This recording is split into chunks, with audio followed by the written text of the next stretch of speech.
முருகா. என் அன்பு பிள்ளையே, மனதுக்கு பிடித்தவரின் பிரிவை நினைத்து மிகவும் வருந்திக் கொண்டே இருக்கின்றாய். கவலைப்படாதே பிள்ளையே, அவரே உன்னை தேடி வரும் நேரம் வந்துவிட்டது. நிச்சயம் உன்னுடைய வீட்டு வாசலில் வந்து உனக்காக காத்து இருப்பார்.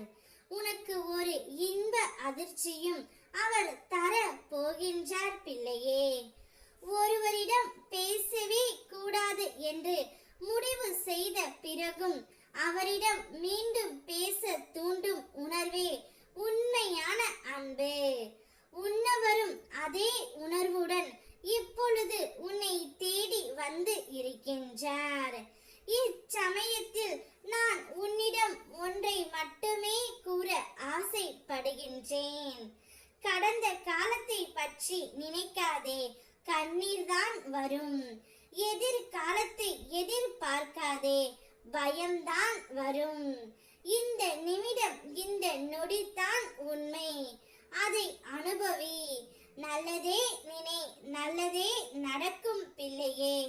நிரந்தரம் இல்லாத இவ்வுலகத்தில் சுய நலம் இல்லாத மனிதர்களிடத்தில் நீ ஒன்றை மட்டும் புரிந்து கொள்ள வேண்டும். இங்கு எதுவும் நிரந்தரம் இல்லை என்பது தான். ஒரு துளி அன்பை கொடுத்துவிட்டு பல துளி கண்ணீர்களை பரிசாக கேட்கும் மனிதர்களின் மத்தியில் தான் நீ இப்பொழுது வாழ்ந்து கொண்டு இருக்கின்றாய். சில உறவுகள் உன்னிடம் ஏதேனும் தேவைப்பட்டால் மட்டுமே வருவார்கள். அப்படிப்பட்ட உறவுகளை நீ உன்னிடமிருந்து தள்ளி வை. எல்லோரும் மீதும் அன்பு காட்டலாம், தவறு இல்லை. ஆனால் அடிமையாக கூடாது.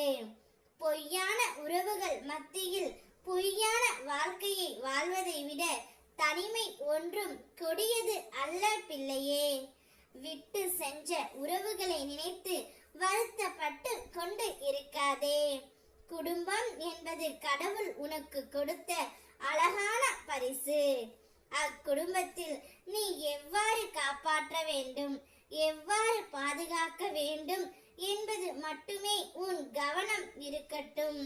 உனக்கு என்ன தேவையோ உன் அப்பா நான் நிறைவேற்றி தருகின்றேன். மற்றவர்களின் வார்த்தைகளை கேட்டு அதை நம்பி உன் துணையை நீ ஒரு நாளும் இகழ்ந்து பேசாதே. உன்னுடைய துணை உனக்காகவே படைக்கப்பட்டவர். அவர் நிச்சயம் உன் மனதை புரிந்து கொண்டு வருவார். நீயும் அவரும் ஒன்றாக சேர்ந்து வாழப் போகின்றீர்கள். ஓம் முருகா.